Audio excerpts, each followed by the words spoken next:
Salut tout le monde, j'espère que vous allez bien. Je suis très contente de vous retrouver aujourd'hui pour la normalement 5 ou 6e vidéo de la semaine. Si vous n'avez pas suivi les dernières, je vous invite à aller les regarder. Cette semaine on fait une vidéo par jour. Et donc aujourd'hui on va parler de la thématique baby / maternité / parentalité / bref, toutes les questions qui vont concerner l'enfant quoi. Tout ce que vous avez envie de savoir sur cette première année. Ça fait pas tout à fait un an puisque Sandro il a déjà 10 mois. Dans 2 mois il a 1 an.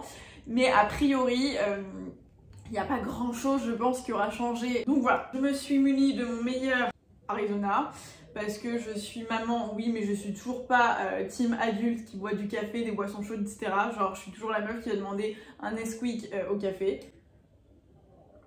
Je vous ai fait 2 vidéos, une vidéo dédiée à mon accouchement avec Roman, d'ailleurs vous en parlez tous les deux, et une autre vidéo où je vous parlais de mon séjour à la maternité qui a été catastrophique. Donc je vous invite à aller regarder ces 2 vidéos si c'est un sujet qui vous intéresse. Je vous raconte tout dans les moindres détails, avec le recul pour synthétiser un petit peu la situation. Mon accouchement a été très long, un petit peu compliqué et c'est pas forcément passé comme prévu, mais avec le recul, si c'était à refaire, je le referais demain. J'en garde un très bon souvenir, c'est très bizarre, très paradoxal. Post-accouchement a été beaucoup plus compliqué, le séjour à la maternité en temps de pandémie mondiale, avec tout ce qui s'est passé, ça a été très compliqué. J'ai vraiment passé un séjour de merde. Roman n'a pas pu être avec moi, il n'y avait pas eu de visite, enfin c'est très compliqué, ça je l'ai très mal vécu. Ça a été honnêtement, je garde un 1000 fois meilleur souvenir de mon accouchement que de mon séjour à la maternité. Si c'était à refaire, je pense que j'aurais fait le nécessaire pour rentrer chez moi et voir les choses, enfin m'organiser différemment en tout cas. Au sujet de mon allaitement, je vous avais fait une vidéo aussi sur mon allaitement, sur les débuts de mon allaitement, pour vous resituer un petit peu dans le contexte, et je suis déjà en train de me déshydrater. Si Roman passe par là, je lui dirais que c'est de l'eau évidemment. Parce que monsieur est en mode coach de vie, genre non, mange pas ça, fais pas ça, après tu vas te plaindre et tout. Il vous faut un Roman dans votre vie pour vous garder motivé. Donc moi j'ai fait le choix d'allaiter mon bébé du coup. J'avais pas d'objectif particulier, je savais pas si j'allais réussir déjà à allaiter, combien de temps je pourrais le faire. Je me suis pas fixée de timeline hyper précise, genre il faut que j'allaite absolument X temps. À chaque fois je me dis bon bah là c'est bien. Enfin en fait je me laisse un peu avancer comme ça avec bébé et je me suis toujours dit je verrai en fonction de lui, en fonction de moi et en fonction de nous. Si un jour ça devient compliqué, trop douloureux, que ça pose problème pour X ou Y raison ou quoi que ce soit, j'arrêterai. Là aujourd'hui, donc ça va faire 10 mois que j'allaite Sandro exclusivement. Il n'a jamais pris un biberon de lait infantile, je crois que ça s'appelle comme ça. Ça se passe bien, encore une fois pour tout ce qui concerne les débuts de l'allaitement, etc. Et je suis contente d'avoir fait ces vidéos parce qu'en fait je me rends compte, et c'est un vrai sujet sur la maternité, la parentalité, le fait d'avoir un enfant, etc. Genre quand tu vis un truc, quand tu le vis sur le moment précis, tu as l'impression que t'es au bout du roule, que tu vas jamais pouvoir passer cette épreuve, survivre à cette épreuve, que c'est un enfer et que voilà, que clairement tu vis un cauchemar et le lendemain t'as déjà oublié. Enfin c'est vraiment presque ça, et donc du coup je suis contente d'avoir fait toutes ces vidéos où je parlais un petit peu au fur et à mesure des différents sujets avec davantage de détails, etc. Parce que même moi, il y a 1000 trucs que j'ai déjà oubliés alors que ça fait que 10 mois. Donc je vous invite aussi à faire l'exercice, à écrire, à vous filmer, à noter, à faire ce que vous voulez, à vous enregistrer en train de parler pour pas oublier ces souvenirs qui malgré tout, que ce soit de bonnes ou de mauvaises expériences, sont des souvenirs qui font partie de votre histoire, et bon, je trouve ça chouette de pouvoir s'en rappeler de temps en temps, donc voilà. Mais donc par rapport à l'allaitement, je vous ai fait une vidéo où je vous parle des débuts, voilà, qui sont toujours je pense un petit peu compliqués. C'est une première fois, ton corps n'est pas habitué, toi tu sais pas ce que c'est un vrai challenge quoi, et en plus t'es dans un mood où t'es fatigué puisque tu viens d'accoucher, t'as eu ta grossesse, enfin tu enchaînes sur ça. C'est une épreuve franchement pour moi aujourd'hui. Je trouve ça beaucoup plus simple dans mon quotidien, dans mes habitudes et dans la manière dont on vit de l'allaiter, puisque du coup j'ai juste à lever mon t-shirt, à sortir mon boobs et à l'allaiter, parce qu'il y a un vrai sujet par rapport à ça. Moi je n'ai absolument aucun problème avec le fait d'allaiter en public ou d'allaiter n'importe où. Alors évidemment je suis pas en mode exhibitionniste, je vais pas sortir mes boobs à tout va et à tout le monde regardez s'il vous plaît. En revanche, si mon enfant a faim, je le nourris. Enfin, pour moi, ça me semble hyper logique. Et puis les gens qui sexualisent la poitrine et sexualisent le sein et le fait de nourrir son enfant, donc à aller voir ailleurs si j'y suis, j'en ai absolument rien à foutre. Voilà un petit peu mon mood par rapport à ça. Mais donc voilà, donc mon allaitement se passe bien cet été. On était en road trip et sur la route, il y a eu plusieurs fois, je pense que ça doit être peut-être lié aussi au fait qu'on soit allé à la mer, qu'il y ait du sable et des trucs et des machins, je sais pas, l'eau salée. Il y a un moment où j'avais l'impression d'avoir comme des irritations, ça me faisait mal, c'était douloureux presque comme au début. Et sur ça je me disais ah non merde, ça me fait chier là si je dois arrêter maintenant l'allaitement alors que je suis pas chez moi, que j'ai pas mon pédiatre, que je sais pas trop, je suis dans un autre pays. J'étais pas hyper à l'aise. Au final j'ai persévéré, voilà, ça a fini par passer. Mais voilà, ça se passe bien. Il y a juste un truc, et je pense que ça doit se voir, mais Sandro ne tète plus que dans un sein. Donc du coup, on a complètement un déséquilibre niveau physique qui me gêne un petit peu honnêtement, mais bon, c'est aussi un petit peu ma faute entre guillemets en fait. Comment ça s'est passé? Il a toujours tété des 2 seins, voilà, tranquillement. Sur l'allaitement au global, je l'allaite à la demande depuis toujours. Donc quand je vois qu'il a faim, quand il a besoin de téter, sans avoir faim, mais juste pour téter ou quoi que ce soit, et ben je suis là. Donc il a toujours tété des 2 seins jusqu'à il y a quelques mois. Enfin, Sandro est un grand gros bébé qui est très lourd. Du coup, c'était un peu fatigant pour moi le bras gauche, j'ai plus de force du bras droit. Et donc par habitude, la journée notamment, quand je devais lui donner à téter, je lui donnais à téter du sein droit. Et donc mon sein gauche s'est autorégulé, quoi. Il a fini par diminuer et à baisser en lactation, et il fait quasiment plus rien. La nuit parfois il arrive qu'il tète des 2 seins parce que je vous en reparlerai du sommeil, mais parce que voilà, c'est plus simple, mais sinon c'est 90% du temps le sein droit, donc forcément il y a complètement un déséquilibre. J'avais un sujet qui était revenu, c'était par rapport aux absences, comment je gère. Alors je suis 90% du temps, même 95% du temps avec Sandro. Donc j'ai pas forcément à gérer ça, et si jamais je prévois de ne pas être avec lui, c'est plus trop un problème qui se pose, parce que maintenant il peut largement passer 4-5 heures d'affilée, même plus en vrai si on voulait, sans téter, puisqu'il mange, enfin il est diversifié, donc voilà, donc il peut largement passer plusieurs heures sans moi. Je peux aller faire un petit peu ma life. Après si c'est pour plus longtemps, et ben je tiens mon lait, et il prend le lait dans un biberon. C'est arrivé 2 fois, puisqu'on l'a fait garder une nuit par ma mère pour l'anniversaire de Roman. Il avait beaucoup de mal à un moment à prendre le biberon. En gros, quand il est né, j'avais beaucoup de rendez-vous à l'extérieur, etc. Et comme il tétait très souvent, il fallait forcément qu'il y ait du lait à la maison, parce que si voilà, même si je sortais 1 heure, il pouvait avoir faim en 30 minutes, donc je tirais toujours mon lait pour sortir, et Roman lui donnait le biberon et ça se passait bien. Jusqu'à ces 2 mois, on est parti à l'étranger pendant 1 mois sans prendre de tire-lait et de biberon, donc il a perdu l'habitude de prendre le biberon, et quand on est revenu, il voulait rien savoir pendant plusieurs semaines / mois. On a essayé plusieurs biberons, plusieurs techniques, etc. et ne voulait pas prendre de biberon. Donc bon bah on a fait 100 et puis voilà, mais là il reprend doucement, enfin voilà, il fait sa life s'il a besoin, mais encore une fois c'est très rare, donc j'ai pas ce problème. Si on va me poser la question de l'arrêt du coup de l'allaitement, etc., je ne sais pas vous répondre. Moi mon souhait là, ce que je dis au moment où je filme et ce que je projette, ce que j'aimerais, c'est qu'il arrête tout seul, faire un sevrage naturel, dans le sens où il tète de moins en moins, surtout la nuit qui tète. Ça c'est un autre sujet, on s'en reparle juste après. Il y a un sujet sur les plus grosses difficultés qu'on ait rencontrées. Alors Sandro a eu des espèces de coliques les premières semaines de vie, enfin il avait des inconforts au niveau de l'estomac, etc. Et donc très vite la pédiatre nous a prescrit, enfin nous a conseillé, parce que c'est pas sous prescription, enfin vous pouvez aller à la pharmacie, vous pouvez vous faire rembourser si vous avez une ordonnance, mais sinon vous pouvez aussi aller vous le faire. C'est une préparation qui s'appelle le julep gommeux. C'est une espèce de sirop qui est fait par les pharmaciens à base de plusieurs trucs. Donc, voilà, vous allez à la pharmacie, vous leur demandez ça, et genre le lendemain ou quoi que ce soit, ils vous le préparent. Et on lui donnait ça, et franchement ça a tout changé. Vous savez, vous avez des vitamines D XYZ là, qui sont prescrites par votre pédiatre ou par votre maternité. On nous avait prescrit Zima D. Et ça a été une horreur. Il l'a pris pendant 1 semaine après la maternité. On garde pas des bons souvenirs de son... Enfin voilà, il était plutôt chonchon et pas très à l'aise. On a arrêté ça.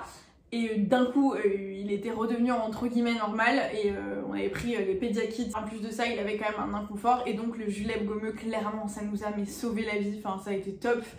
Il a pris ça pendant plusieurs semaines, et puis après, c'est passé tout seul, et ça allait, et voilà.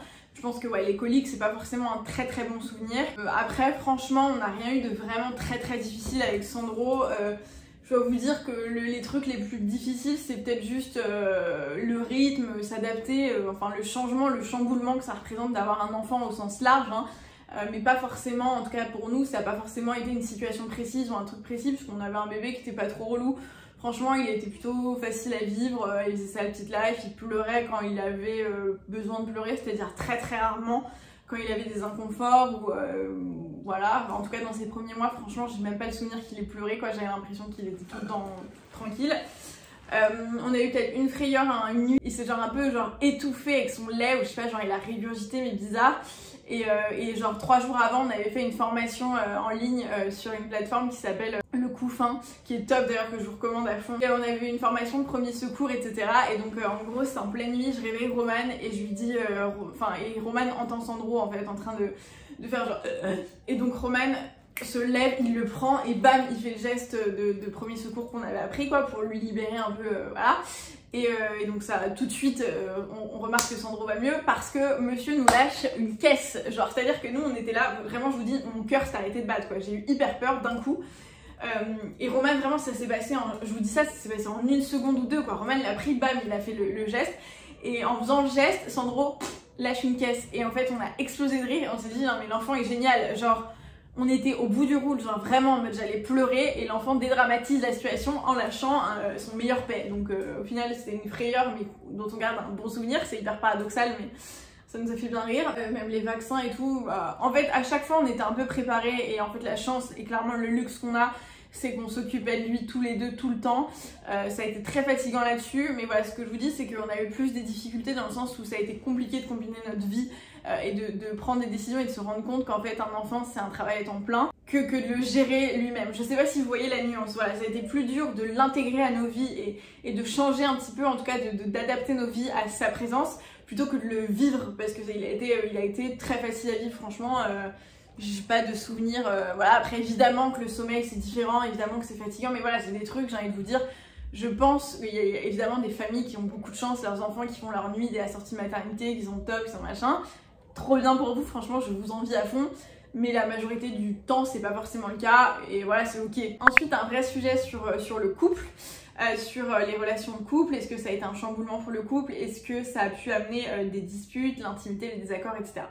Donc au niveau du chamboulement, c'est ce que je vous dis, c'est un chamboulement à tous les niveaux. Un enfant, c'est vous accueillez une personne, mais c'est pas comme si t'accueilles un nouveau pote ou quoi que ce soit, c'est ta vie qui prend un autre tournant, on a beau dire tout ce qu'on veut, voilà, enfin c'est la chair de ta chair de machin. Je vais me désaltérer 2 minutes avant de tomber dans les pommes.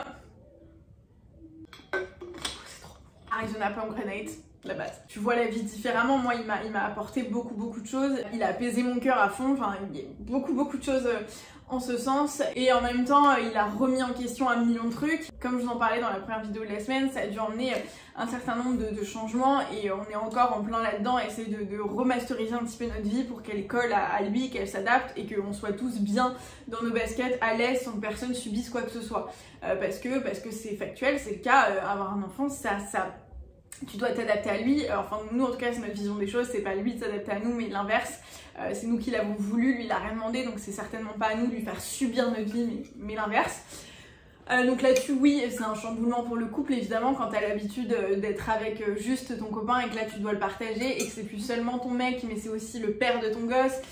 Voilà, il a un nouveau rôle, il a une nouvelle responsabilité, toi aussi, enfin voilà, les premiers mois sont hyper difficiles parce que, et encore aujourd'hui je vous dis, surtout nous qui sommes à droite à gauche, on n'a pas encore trouvé notre appart, etc. Enfin j'espère que dans quelques mois je vous en reparlerai en mode c'est bon, on a trouvé notre rythme, mais là je peux vous dire que c'est toujours pas le cas. Voilà, en plus donc Sandro est pas gardé, on est tout le temps avec lui, enfin voilà, on n'a pas forcément encore trouvé du temps pour nous, et ça, enfin comme je vous ai dit, je vous en parle sans tabou quoi que ce soit, ça clairement c'est un truc, c'est peut-être le truc où moi je vois le plus gros point négatif entre guillemets depuis qu'il est né, qu'il est physiquement avec nous, c'est voilà, c'est notre relation de couple qui passe un peu, et qui passe au second plan, et là-dessus moi c'est un truc sur lequel j'ai grave envie de travailler, entre guillemets, c'est pas un travail mais j'ai envie de trouver des solutions parce que c'est un truc qui me manque et que je suis pas pleinement heureuse et pleinement complète sans cette partie-là, donc je pourrais pas être une maman comblée, épanouie si j'ai pas cette partie-là. Et oui, là-dessus, ça a chamboulé notre couple là-dessus, sur le temps qu'on consacre à nous deux, sur ce qu'on peut faire ensemble, mais c'est évident, c'est logique, tu vois. Et à côté de ça, par contre, moi j'ai l'impression que j'ai jamais été aussi bien avec lui, enfin c'est hyper paradoxal, tu vois, mais genre je l'aime comme je l'ai jamais aimé, enfin voilà, quand je le vois s'occuper de Sandro, je trouve ça incroyable, enfin voilà. Donc c'est vraiment hyper paradoxal parce que à la fois je me dis ah il me manque et j'aimerais qu'on se retrouve, et en même temps je me dis mais mon dieu, j'ai tellement de chance de le voir évoluer dans ce rôle, ça lui va si bien, et je suis trop fière, enfin voilà. C'est clairement l'apprentissage. Est-ce que donc ça a été cause de dispute ou quoi que ce soit? De dispute, non, et genre dispute slash désaccord, on est assez en accord de manière générale sur l'éducation et sur les choix par rapport à Sandro. Et quand c'est pas le cas, on en discute. Ça c'est une vraie valeur ajoutée, un vrai plus que Roman est capable d'avoir. Je pense que, et j'en suis certaine que ça c'est grâce à lui que ça se passe aussi bien et qu'on est équilibré, parce que moi c'est pas forcément mon caractère d'être calme, douce, apaisée, machin, et de discuter sans m'énerver, mais c'est vraiment un truc qui m'a apporté, c'est cette capacité à communiquer et à parler de tout, pour tout discuter, pour trouver des compromis sur tout, sans dramatiser les situations. Quand on sent qu'il y a un truc voilà, où on en discute, on se pose. Je pense que ça a dû arriver, peut-être qu'on craque quelques fois, genre qu'on hausse le ton, machin, et ça arrive surtout la nuit. Parce que nos nerfs sont clairement à rude épreuve, encore une fois, je vous en parle après du sujet de la nuit, etc. Et qu'on est... Ouais, vraiment, genre, c'est les gouttes d'eau, enfin, tu vois, c'est le vase qui explose, et du coup, on se parle mal. Genre, on est tellement saoulés que même si l'autre n'a rien fait, on va lui parler mal. Voilà, ça, ouais, franchement, sur ça, c'est arrivé... Je pense que c'est arrivé 4-5 fois où on s'est lâché des punchlines de merde, genre vraiment, tu sais, le mec et la meuf saoulés quoi, genre laissez-moi tranquille, c'est bon. Un autre sujet du coup sur l'intimité, parce que du coup c'est un sujet qui vous intéresse et c'est un sujet qui est propre à chacun, franchement encore une fois, mais comme surtout il n'y a pas de règles, voilà. Et puis ça dépend aussi de votre accouchement, comment ça se passe, voilà. Moi je sais que bah je vous en ai parlé, c'est pas très bien passé, donc il y a des trucs que je ne pouvais pas faire et que j'avais peur de faire parce qu'il y avait aussi ça, clairement te réapproprier ton corps, je pense, avant de laisser la chance à ton conjoint ou à ta partenaire ou à ton partenaire, bref, de le retrouver. Il faut déjà que toi tu le fasses le taf avec toi-même, et ça a été un petit peu compliqué au niveau des douleurs, des sensations, etc. Clairement ça a été un truc sur lequel moi j'ai eu beaucoup de mal, et je pense que peut-être encore un petit peu aujourd'hui, bon ça va, mais ça a pris un petit peu de temps. J'avais peur, j'avais vraiment peur, j'en ai même parlé à mon gynéco, genre rendez-vous de contrôle 1 ou 2 mois après l'accouchement, j'ai dit franchement je flippe. Vu que j'avais des points, des machins et tout, je dis je flippe, c'est rationnel, je sais pas, peut-être, je crois, mais j'ai peur que tout pète, j'ai peur que ça me fasse mal, j'avais peur de tout. Après, comme je vous ai dit, comme t'as moins de temps, t'es fatigué, c'est un peu un cercle vicieux, tu sais, comme quand t'es dans un mood un peu de merde, quand t'es fatigué dans ta vie, quand ton taf te prend trop de temps, quand t'as des soucis, des machins, t'es moins à même de te dire j'ai envie d'être désiré, désirable, de voilà, tu vois, et bah là c'était un peu la même chose. En voyage, parce qu'il y a eu aussi cette question, comment on fait quand on est en voyage avec notre enfant, qu'on est dans un espace clos, etc. Et ben c'est pareil, tu t'adaptes, tu apprends à voir aussi de nouvelles opportunités sans trop vous en dire, et pour laisser place un peu à votre imagination et votre créativité. Mais voilà, tu te mets pas de limite, enfin tu vois, tu commences à te dire bon bah il y a d'autres schémas que le schéma habituel. Voilà, et puis tu t'écoutes, et puis tu te mets pas de pression, et voilà. Il y a des fois où tu es hyper frustré, il y a des fois où tu te dis merde, c'était plus simple avant, évidemment c'est le cas, mais c'est la vie, et je me dis que ça passera, mais c'est pas, enfin voilà, si ça ne tenait qu'à moi, si ça ne tenait qu'à nous, plein de fois ça aurait été différent, on s'accorderait plus de temps, voilà, il y a des choses qui nous manquent évidemment, et c'est sûr, encore aujourd'hui, 10 mois après, mais on est assez lucide et on a conscience que bah, ça fait partie du truc pour nous, vu notre situation. Donc là c'est vraiment genre le point un peu gris de l'histoire, où clairement moi quand j'en parle à Roman, parce qu'encore une fois on s'en parle parce que c'est hyper important pour nous, pour qu'il n'y ait aucune frustration et que voilà, qu'il n'y ait pas de non-dit. Parfois je me dis non mais je suis moche, je suis chum, il veut plus de moi, il est machin, etc.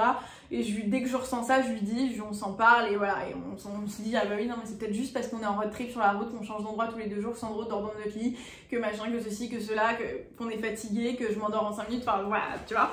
Et donc il y a plein de trucs. Il me tarde qu'on se retrouve pour de vrai, qu'on ait du temps à consacrer à notre histoire et à nous, parce que c'est un pilier et que je serais jamais pleinement heureuse si j'ai pas ça dans ma vie. Pour enchaîner sur le sommeil de bébé, parce que donc c'est un vrai sujet, je pense que les 2 points qui sont vraiment compliqués, du coup c'est ce point, enfin le premier point d'ailleurs, c'est le point du sommeil. C'est genre le point noir, et c'est genre le truc vraiment compliqué. Et franchement là je me dis putain mais qu'est-ce que c'était bien en fait les premiers mois où il dormait tout le temps sans trop de difficultés. Le bébé s'endort tout seul, est-ce qu'il a une routine, un rituel, comment se passe l'endormissement, est-ce qu'il dort avec vous, est-ce qu'il dort dans son lit, etc.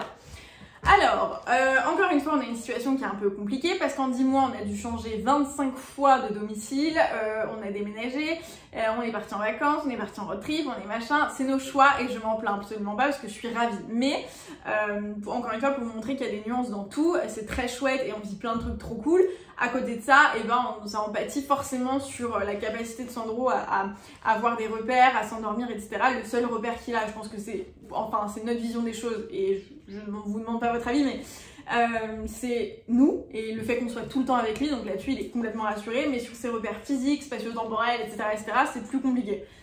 Donc on n'a pas eu tellement l'occasion et l'opportunité de mettre en place des trucs hyper précis. On a un espèce de rituel du coucher, dans le sens où il va prendre son bain, on lui donne à manger, on fait des câlins, la tétée, et puis après, selon qu'il soit très fatigué, s'il est très fatigué, parfois maintenant ça arrive très rarement, mais il s'endort au sein. Et s'il n'est pas vraiment en PLS, on va le bercer et il va s'endormir comme ça. En gros, pour répondre à la question de manière hyper claire, Sandro ne s'endort pas tout seul. Et mon Dieu, c'est le truc où je me dis, mais... Je sais qu'un jour ça arrivera, mais quand ça t'arrive pas et quand tu désespères, c'est très compliqué. Donc Sandro ne s'endort pas seul, il ne prend pas la tétine. Donc je sais que la tétine ça aide par exemple. Je refuse catégoriquement de le laisser pleurer pour qu'il apprenne à s'endormir, c'est hors de question. J'ai fait une vidéo avec Audrey que vous devez connaître j'espère, sinon je vous la mets ici, qui est une professionnelle de santé spécialisée dans le sommeil de bébé et qui répond à plein de clichés, de préjugés, de trucs sur le sujet. Je vous invite vraiment à regarder cette vidéo. Et pour moi c'est hors de question de laisser Sandro pleurer, donc voilà, quand on le pose dans son lit, il pleure, enfin il veut pas être dans son lit seul, donc on est encore très loin de l'endormissement autonome. Les seules fois où il s'endort seul c'est genre dans la poussette parce qu'il est bercé, ou parfois dans le siège auto, et encore c'est de plus en plus rare. Le rituel, donc comme je vous l'ai dit, on essaye de l'instaurer, mais voilà, comme on était sur la route, comme on déménage, comme on n'est pas chez nous, comme voilà, on n'a pas encore de repères, c'est compliqué. Donc les nuits sont compliquées dans le sens où il dort avec nous 90% du temps. Là depuis quelques semaines, en gros avant l'été, on avait mis en place un truc. Pendant un mois, Roman s'en occupait, c'est lui qui s'occupait du rituel du coucher. Jusqu'à ces 5-6 mois, c'est moi qui endormais Sandro tout le temps, puisqu'il s'endormait que au sein. Après ça, c'est Roman qui a pris le relais. Et le soir, en gros, quand on était en Tunisie, un mois chez de la famille de Roman, donc on avait notre chambre, etc. Et c'est là où on voit la différence. Quand tu instaures vraiment des rituels, etc., ça rassure ton enfant et donc c'est beaucoup plus simple. Ça se passait beaucoup plus simplement. À 18h30, on commençait le rituel, etc. 19h, 19h30, Roman berçait Sandro, le mettait dans son lit, le posait dans son lit. Et nous, après, on allait faire notre life. Il se réveillait 3-4 heures plus tard pour téter, etc., etc. Et puis peut-être plusieurs fois dans la nuit, voilà. Et donc moi, parce que je suis une grosse flemmarde et que c'était beaucoup plus simple pour moi, je le garde avec moi dans le lit. Et ça se passait très bien comme ça jusqu'à ce qu'on parte en vacances et qu'il fasse ses dents. Les 2 mois de road trip ont été assez catastrophiques dans le sens où on n'avait pas vraiment d'horaire, même si on essayait de s'adapter toujours à Sandro, on essayait de respecter son rythme au maximum. Vraiment, ça a été hyper important pour nous, mais évidemment, il y a des fois où c'est pas possible. Quand on était que tous les 3, ça allait, mais quand on était avec d'autres personnes et qu'on allait au resto ou machin, Sandro, il avait du mal à s'endormir. C'est un bébé qui est extrêmement curieux et dès qu'il y a des gens, il veut pas dormir, il veut rien louper de ce qui se passe, enfin voilà. Donc parfois il se couchait plus tard, c'était vraiment plus compliqué, même les siestes en journée, enfin tout était vraiment plus compliqué et voilà, en plus il faisait ses dents et tout, enfin c'était vraiment la totale. Depuis qu'on est arrivé à Paris et qu'on sait qu'on va rester quelques semaines chez ma mère, on est en train d'essayer de réinstaurer tout ça, mais sinon ouais, il nous tarde de trouver notre appart et de nous installer vraiment pour réinstaurer ce rituel et pour vraiment travailler sur ça, parce que s'il y a bien un truc qui est difficile, c'est le sommeil et c'est les nuits. Et je peux vous dire que après 10 mois de nuits hachées et de nuits compliquées, physiquement, nerveusement, psychologiquement, c'est très compliqué franchement. C'est la seule crainte que j'avais et qui s'est avérée vraie entre guillemets. Le sommeil pour moi c'est trop important et franchement c'est très difficile. Il n'a pas fait une seule nuit complète. On l'a laissé, en plus comme je vous l'ai dit, on ne le laisse pas, on l'a laissé en 10 mois, on l'a laissé 2 nuits à ma mère. Et franchement ça a fait un bien fou de dormir, mais voilà, c'est très peu de nuit. Et surtout quand tu enchaînes en fait, quand tu enchaînes une journée de boulot, et en même temps tu t'occupes de Sandro, quand tu as 3 journées dans une journée et que la nuit tu dors pas, vraiment en tout cas, parce que tu te réveilles toutes les heures, toutes les 2 heures, parfois toutes les 3 heures quand tu as de la chance, mais voilà, c'est très compliqué. Et donc Sandro, la plupart du temps s'endort, donc Sandro s'endort toujours soit dans les bras, soit dans la poussette, soit au sein, ou dans le siège auto. Jamais il s'endort dans son lit.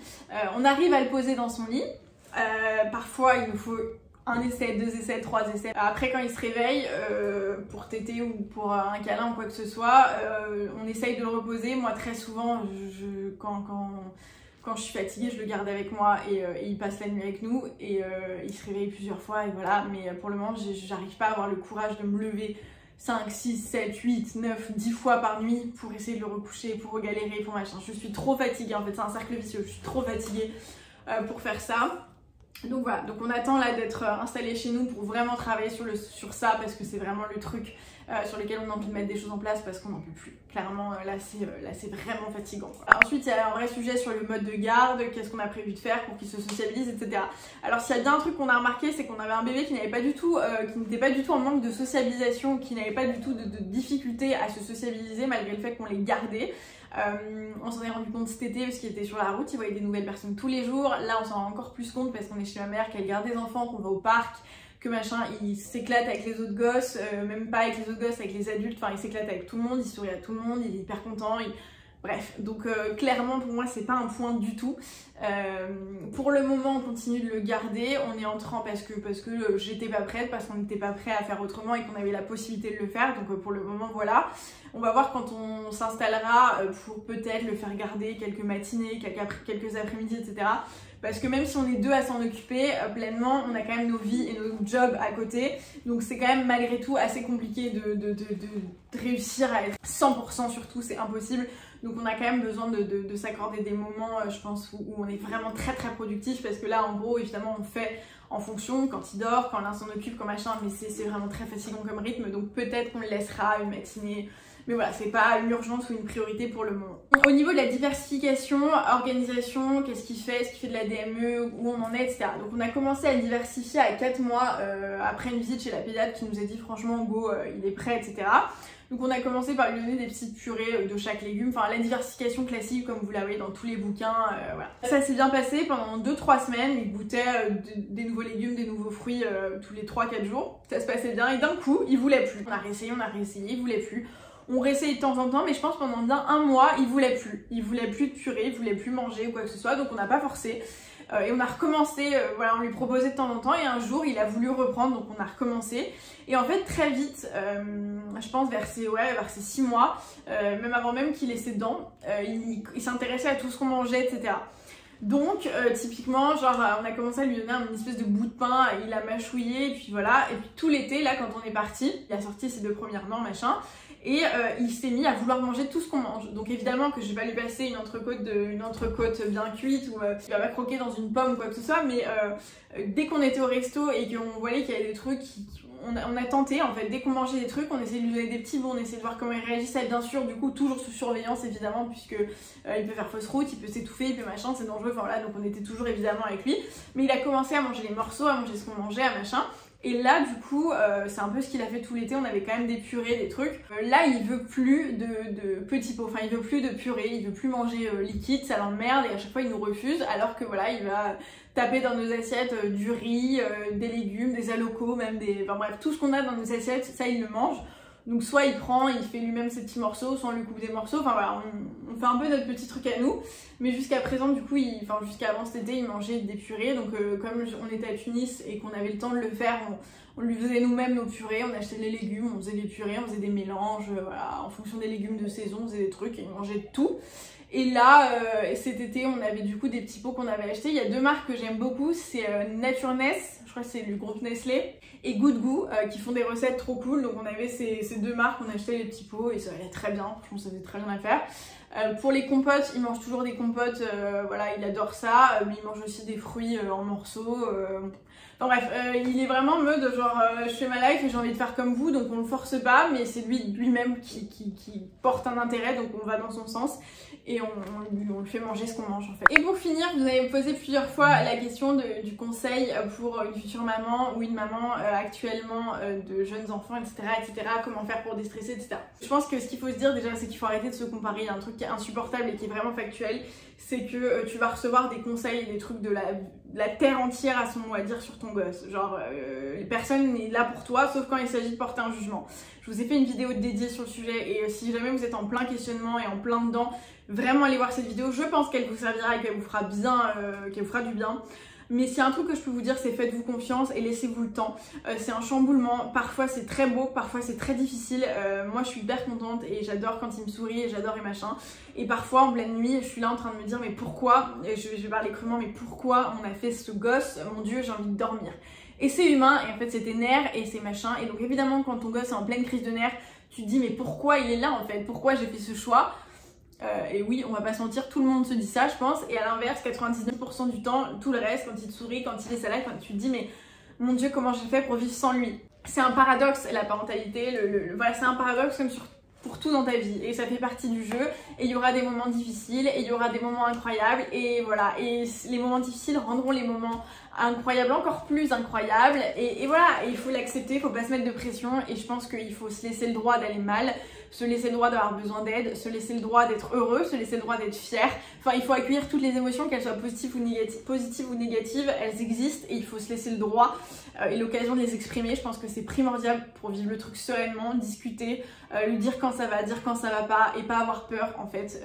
Arrêter de se comparer, arrêter de se mettre la pression, faire comme toi t'as envie, tu sais ce qui est bon pour ton enfant, faites pas en fonction des autres, faites au mieux, peu importe ce que vous faites, vous le ferez au mieux, j'en suis sûre de toute façon, donc vous mettez pas de pression et vivez ce que vous avez à vivre. Ça passe hyper vite, et franchement, comme je vous ai dit, les difficultés d'hier seront pas celles de demain. Et voilà, donc plutôt que de s'arrêter sur des difficultés, de s'en plaindre et d'avoir l'impression que c'est la fin du monde, et ben avancez, faites au mieux, et ça finira par passer. Et voilà, c'est tout ce que je peux vous dire, et je suis sûre que vous faites déjà meilleur et tout ira bien. Et vous avez déjà mis au monde un bébé. Juste réalisez ça, rien que ça, c'est déjà un accomplissement de folie, donc félicitez-vous un petit peu et soyez indulgents vers vous-même, quoi. J'espère que cette vidéo vous aura intéressé, vous aura aidé, éclairé sur certains trucs, j'en sais rien si ça a été utile. Si vous avez des partages d'expérience à me transmettre, n'hésitez pas à le faire dans les commentaires ou sur Instagram. Abonnez-vous à la chaîne si ça n'est pas déjà fait pour ne pas rater tout ce qui arrive. Moi je vous retrouve demain en vidéo et je vous fais plein de gros bisous. Ciao!